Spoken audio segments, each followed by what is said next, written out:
கட்சியினுடைய தலைவராக நிதின் நபி சின்ஹா என்கின்ற 45 வயது இளைஞர் தேர்ந்தெடுக்கப்பட்டிருக்கிறார். அவர் 5 முறை சட்டமன்றத்தில் பீகாரில் உறுப்பினராக இருந்து கொண்டிருப்பவர். அங்கே அமைச்சராக, மாநில அமைச்சராக இருந்து கொண்டிருப்பவர். அவர் இந்த பாரதிய ஜனதா கட்சியினுடைய இளைஞர் அணியில தேசிய பொதுச் செயலாளராக இருந்தவர், நிர்வாக அனுபவம் பெற்றவர்.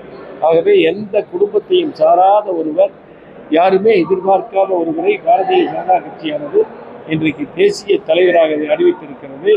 இதிலிருந்து எப்படி அனைவருக்குமான கட்சியாக இது விளங்குகிறது என்று நமக்கு தெரியும். அதே சமயத்தில் இங்கே மாநிலத்தில் ஆளக்கூடிய திமுகவானது குடும்பத்தை தான் முன்னிறுத்துகிறது. கட்சியாக இருந்தாலும் ஆட்சியாக இருந்தாலும் முன்னிறுத்துகிறது. அந்த வகையில் வரக்கூடிய தேர்தல் இந்த குடும்ப ஆட்சியை ஒழித்து, ஊழல் ஆட்சியை ஒழித்து, நேர்மையான தேசிய ஜனநாயக கூட்டணி ஆட்சியை கொண்டு வருவதற்கான ஒரு மிகப்பெரிய வாய்ப்பாக அமையும் என்று நாங்கள்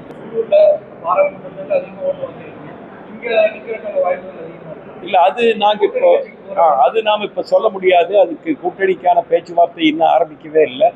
அது மேல்மட்டத்தில் பேசி தலைவர்கள் முடிவு செய்ய வேண்டிய விஷயம். எத்தனை இடங்கள், எந்தெந்த தொகுதிகள் என்பதெல்லாம் போக போக தெரியும். இப்போ நாம் எதுவும் சொல்ல முடியும். நாம் எல்லா தொகுதிகளுமே கேட்போம். நாம் நிறையா தொகுதிகளை கேட்குறோம்.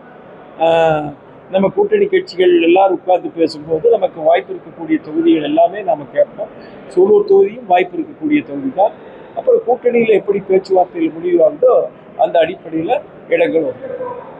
உள்துறை அமைச்சர் வருவது சொல்லப்பட்டிருக்கிறது. இன்னும் எனக்கு தெரிஞ்சு இறுதியாகலைங்க. கண்டிப்பாக அவர் வருவார். பாராளுமன்ற கூட்டத்தொடர் 19ஆம் தேதி வரைக்கும் நடக்குது. அதற்கு முன்னாலேயே கூட அவர்கள் வரலாம். ஆனால் அதிகாரப்பூர்வமான செய்தி எங்களுக்கு இல்லை.